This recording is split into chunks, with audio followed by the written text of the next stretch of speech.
Hello Achievers, welcome to another episode of the Achievers Podcast, African Achievers Podcast with me, Charles. And today we will be talking about recruitment and its relevance or its importance in the success of your business entity. And remember, our main focus as a platform is small to medium entrepreneurs and people, and aiding them, considering that sometimes it's difficult to source expert services in regard to some of the areas that you might need expertise to help you with. It might be recruitment and other specialties due to budget constraints. So today we're going to be focusing on recruitment and what does it entail, what importance does it play, and how best can you handle the process to ensure that you've got the right people in the right positions.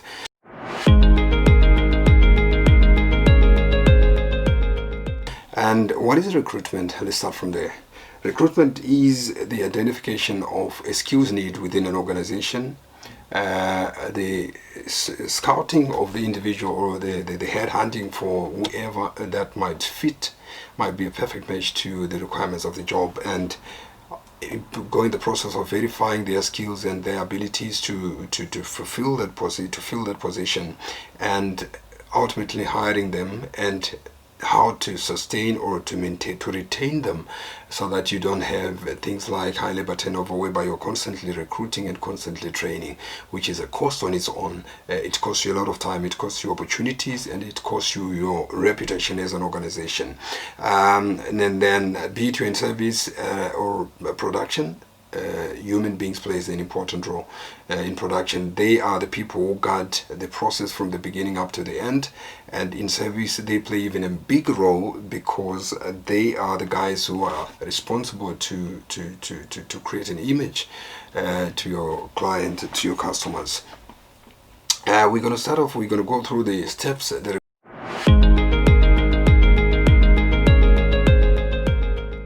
for the steps that you need to follow for you to be able to hire the right person. Let's start off with the design of job description. So when we talk of designing of job description, we are talking of you being able to sit down and identify, to say, I need such and such a person, and what does the job entail in terms of the daily responsibilities of that individual, what you will be doing on a day-to-day basis, accountability, who will he be answerable or she will be answerable to, and who is going to also be reporting to him or her, key performance indicators, things that you're going to be using to measure their ability to competently execute their duties, or could be things that if they fail to do, they will deem them as failed to execute the given responsibility. And then expected results. What is it that you expect from them, and what is it that they should achieve? And then their cost to the company, which is basically, we're talking of remuneration. How much are they going to be remunerated? And this plays a key role, remuneration. I always advise people, if it means you've got two people who are equitably remunerated, let it be. Because the moment you've got people who are not equitably remunerated, it might not necessarily mean financial, it might be benefits, it might be working conditions, but they should be a sense of satisfaction, a sense of being attended to in terms of their well-being, and not necessarily financial, but just be them being attended to as, or recognized as, an existing asset in the company. And then we go to the second stage, will be creating a recruitment plan. So in this one, you are actually identifying who is gonna be doing the resume or CV reviews, who is gonna do the interview, scheduling the interview as per your company schedule of each individual who is gonna be part of that. And also you're gonna be looking at, is it gonna be a panel whereby many people are going to address or to interview the candidate, or is going to be an individual person? But I think it would be best for there to be a panel. Why? Because when you've got a panel, you are able to assist each other and verify on the skills that are being verified on the individual. So where I lack, the other one will chip in. And a question that I missed, the other one will chip in. But it is always best for you to to sit and have a common understanding in terms of prior to the interview, to understand each other and have a common drive that of what is it exactly that you intend to achieve and what is it exactly you intend to identify and confirm from the potential candidate. And then we come to the third stage, which is step, which is advertising the vacancy. Advertising the vacancy is very important. Remember, we are now communicating to the prospective candidate and communicating with them to what is it exactly that we want from them. So we are creating awareness, so we need to identify the right medium to communicate with them. Personally, I think, consider that we are living in the digital world, it is very important for us to utilize digital space for recruitment purposes. We've got the likes of LinkedIn, which is a very ideal platform for recruitment purposes, and we've got Facebook and other social medias, which are very useful platforms in terms of verifying the characters, if the character of that particular person is a match to what we expect as per our brand treatment, as per our expectation of their performance and the character of an individual that we expect. Remember, I always tell people I'm going to go deeper in terms of the relevance of character and personality of individuals in an organization, but it is of a part of relative importance for you to make sure that you have identified the right person character-wise and personality. So recruitment, if it's done, can be very cheap.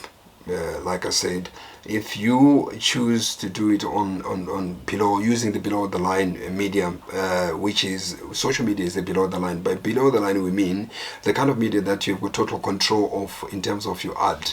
You've got total control of your ad. You are able to change it. You are able to change it anytime without any brief going to the edit room of a given, like in an agency setup, and in a if you are flighting your vacancy, your job vacancy on a mainstream media, which is above the line. There's so many processes that you need to follow, so sometimes it's difficult to actually change your copy. Sometimes it's difficult for you to change your copy and be able to twist it based on some of the things that you might be observing along the line. So it is always best, according to me, to use below the line media, because you have got total control of your budget, your ad budget, you've got total control of your copy, and you've got total control of reviewing the performance or monitoring the performance of your ad, if it's performing below what you expect, and then you can always change it or change the copy or change the platform. So it is always best to use social media. So it comes back again to companies being able to build a social media community whereby you've got people who relate well with your brand, be it as customers, be it as fan people who just like the brand for different reasons. Another below the line that you can use is Google advertisements, whereby you can do online ads and you still have total control over your ad budget. You still have total control over your ad copy. You still have total control over the performance along the way until you have achieved your goal in terms of being able to identify the right person for the position. And then the next stage will be selection, which has to do with CV selection and the vetting of these CVs in alliance with what is expected of an individual who is to fill that position. And the next stage will be interviews, whereby you sit down, you verify on the skills that were highlighted, were claimed on the CV as to what they're saying. So like I said earlier on, it is always best for you to have a panel. So you might be 2 people, you might be 3 people who have got different roles in the organization. Remember, as an organization, it might be different departments, but we are all working towards one goal. So it is of importance to have the head of that particular department that they will be working in. For example, it could be marketing. You should have a head of marketing, because he knows exactly what is it that he expects from the individual who is to be hired. You need to have the HR, who is the person who is in charge of recruiting. He needs to be there because they've got some skills in identifying these skills and verifying the claimed qualifications or abilities. And you might have another third person just also to help you, because sometimes what you miss, the other person will grab it. The question that you miss to ask, the other person will grab it. And then it becomes a complete set. And then verify candidate's competence as per the job spec. And then so those are the stages, and we come back again to the qualities.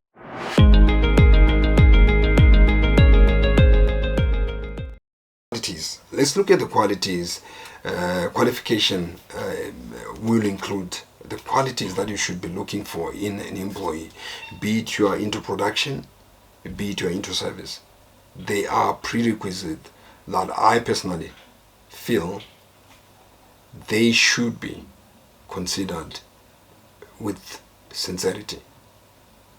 There shouldn't be any compromise in regards to these qualities. In other words, I'm saying these are indispensable qualities in whoever that you're going to employ. I'm going to start off with personality, character, the one that I spoke earlier on.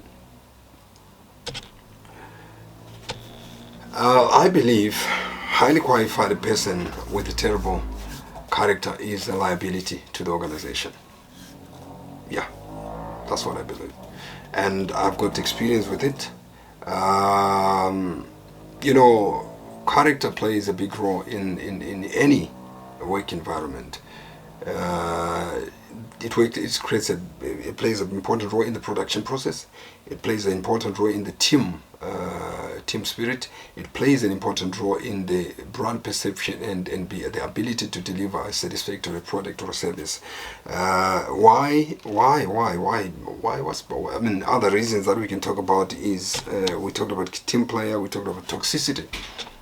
If you've got somebody who's got a bad character, they can be toxic to other team players. And that toxicity can even cost the company in terms of legal battles. It costs the company in terms of productivity. People become less productive because they're demotivated, they're emotionally disturbed to an extent that they cannot focus. And remember, in some cases, you've got some other jobs that needs total precision without any form of compromise, because the focus that is needed there is top-notch. We look again at an averagely qualified person who's got the most brilliant character. These are assets.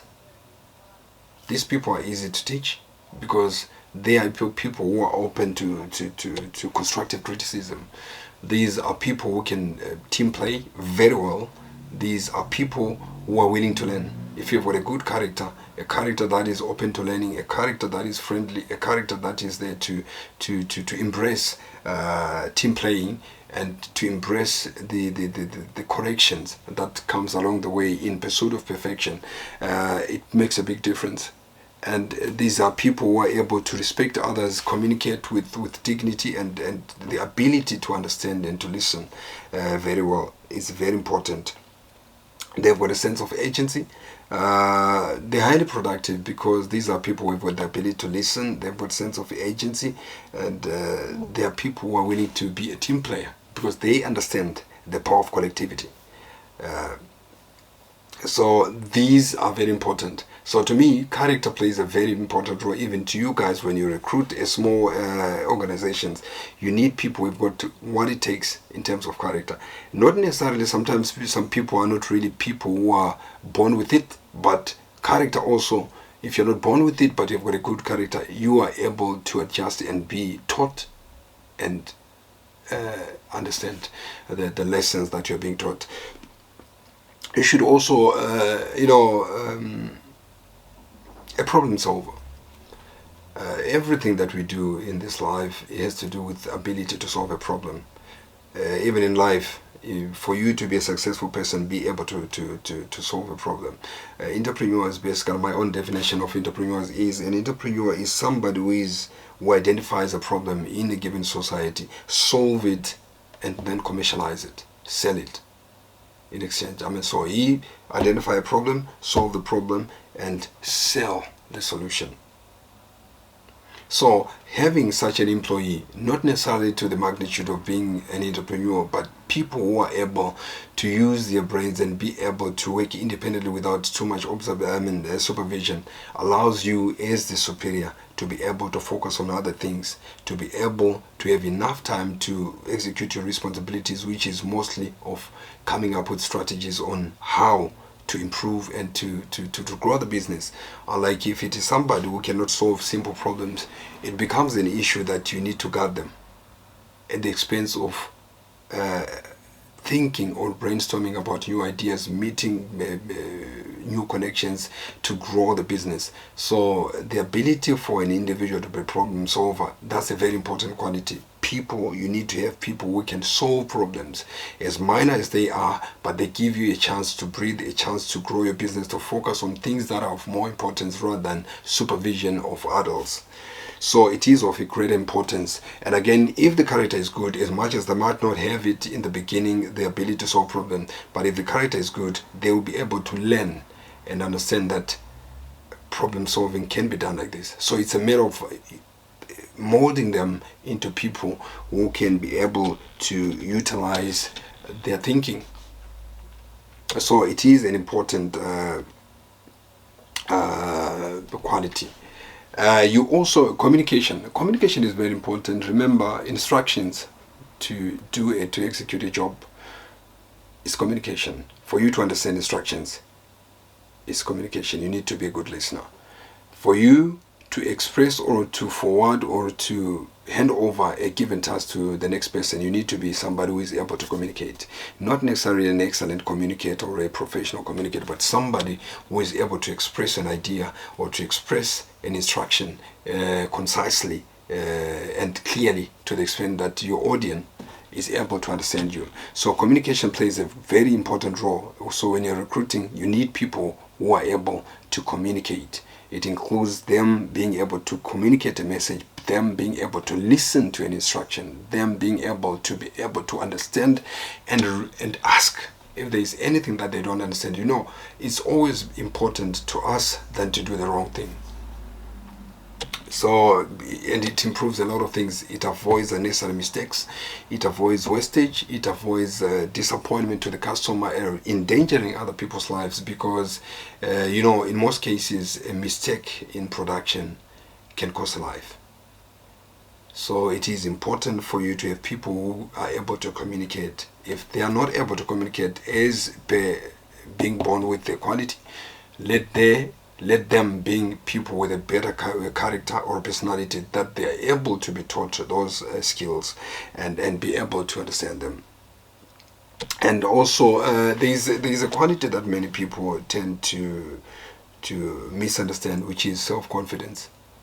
It is very important, and I think it's a skill that majority of our African curriculums are forgetting to impart the kids with.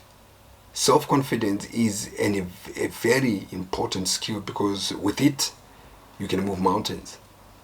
You are able to express your idea without confusion.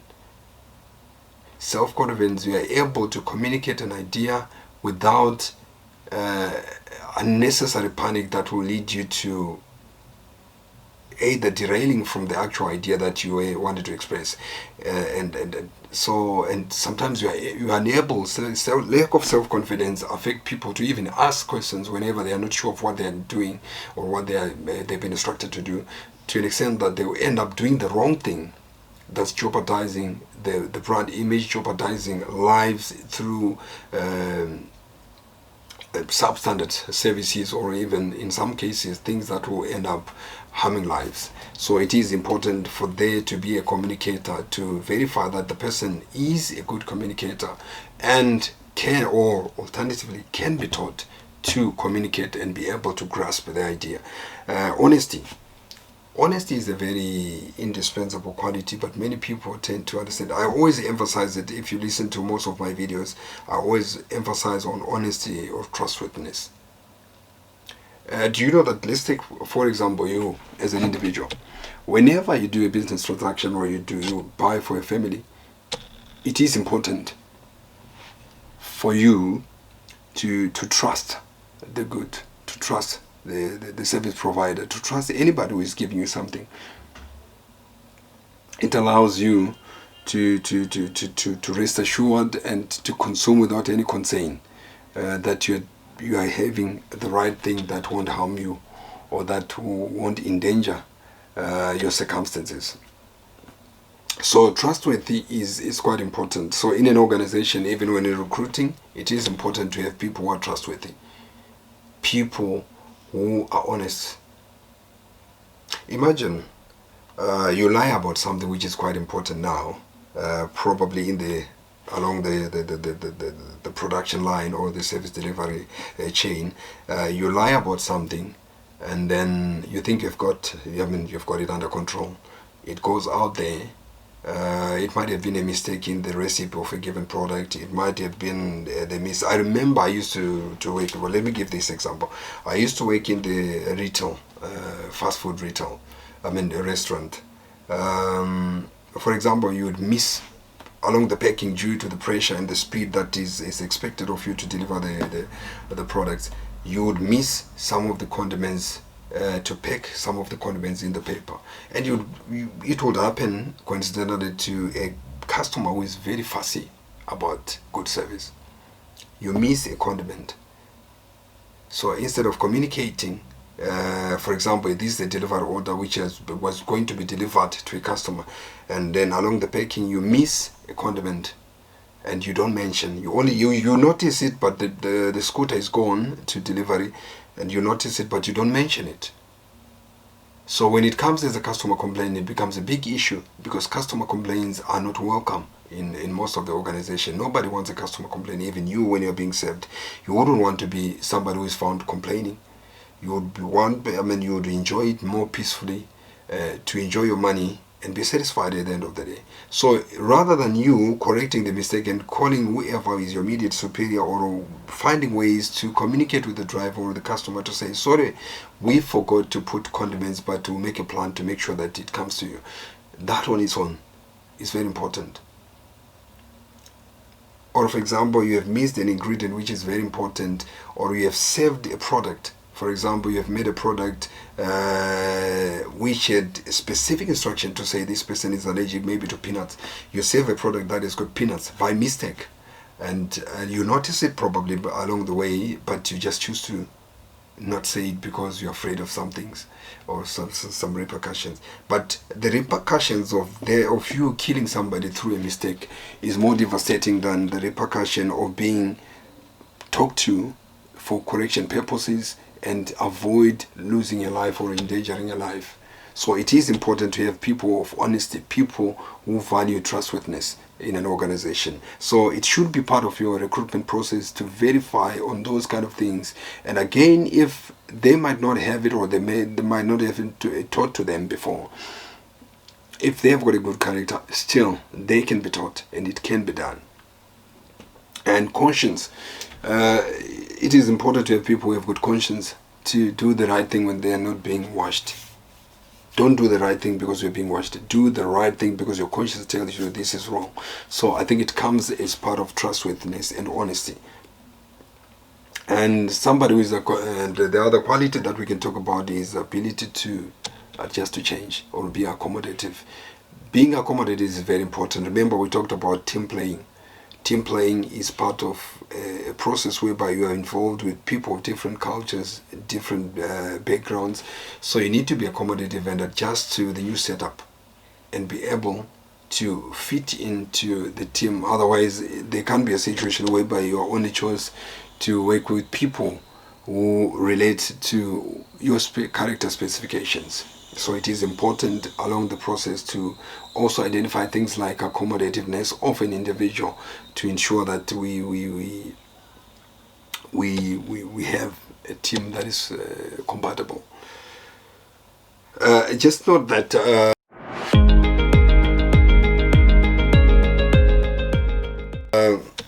yes, there are some things that we take for granted, especially small to medium enterprises. Referral checks. Referral checks are very important, because these days people have got a tendency of putting referrals that don't exist. So it is important to verify on referrals that have been scripted or claimed to be people who can refer to the character of the person, the performance, and their ability. So it is very important to do those referral checks. It might be a call, it might be a WhatsApp, it might be a message, an email. It is important to do those verifications, because you might save your organization from a very hectic legal battle. You might save your organization from a disaster through somebody who has got a tendency of having bad character throughout his career, and you just thought of overriding verification of referrals. And it is important to verify from more than one employer, not just one, to verify and see if there is a common tune between what the other employer said compared to what the other one is saying. Social media platform verification is very important these days. It happens that sometimes you hire somebody, you don't bother to go and quickly peruse through their social media presence, because there are people who are quite reckless when it comes to what they display in public. I remember when I used to work for a corporate a specializing company in communication. My first month, I was told that every email that I write, I need to CC in my creative director. Because he told me one of these days, I asked him, but why? I mean, is there anything that you're not sure about me? He told me that, you know what, we have got a brand standard or brand perception to maintain. And you know that a person can quickly tell your stupidity or your excellence through an email. When they read your email, they will be able to know who you are and what you stand for. So it is important for us to verify social media presence of our employees prior to hiring them. It should be part of the vetting process to see, and I think it should be done before even the interview. It should be done before the interview. So it is also important for you to request their social media handles. In any case, if they do have, if they don't have, it's still okay. You can use other means of verification that we have talked about, which is the referrals. Induction is very important in an organization. We need to induct our employees. Why is it important? We induct them to make sure that they align with the culture, the organizational culture, and understand what is it that we stand for as an organization, and what is it that is expected of them, and how can we accommodate them as somebody who's coming from different background, so that it becomes a suitable environment for every employee.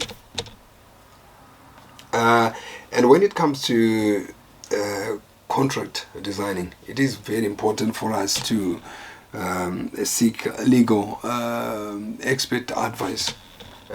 People who deal with labor laws and stuff, just consult with them. It will save you, as much as you might think you are wasting a lot of money in consulting with them, it will save you a lot of money. It will save you a lot of money, because a contract is more legal than anything. So any mistake in terms of drafting a legal contract might come back more expensive than what you could have paid to consult a legal expert.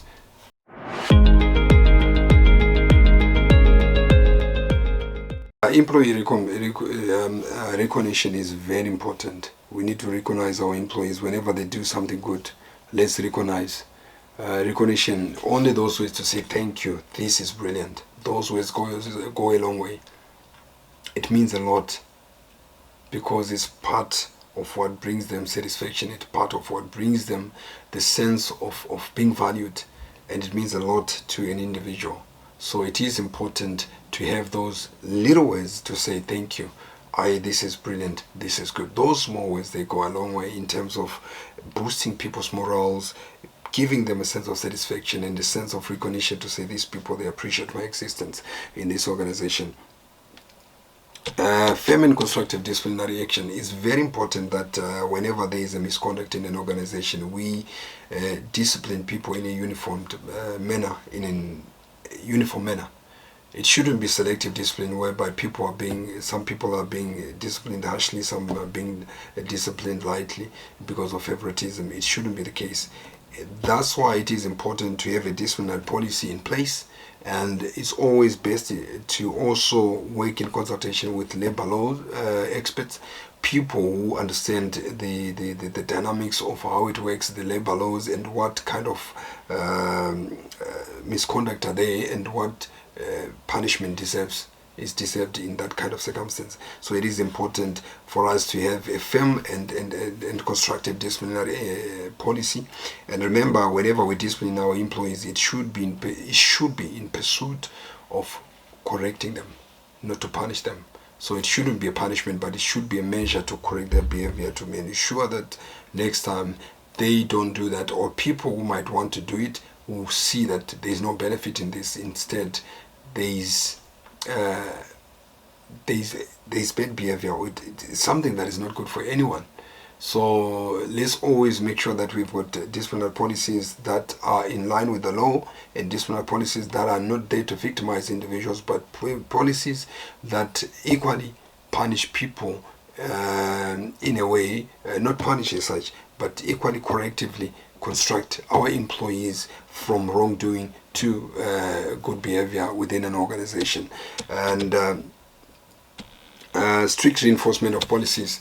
I've seen many organizations that have got brilliant policies on paper, but the enforcement of those laws is not as good as it appears on the paper.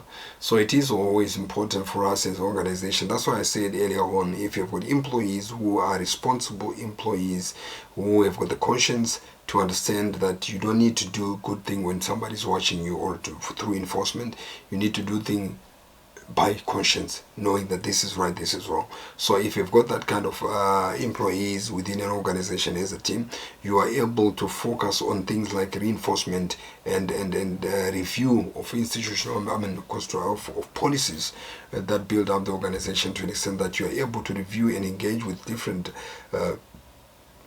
team players and find out how are the policies working in line of what is it exactly that you want to achieve through that given policy.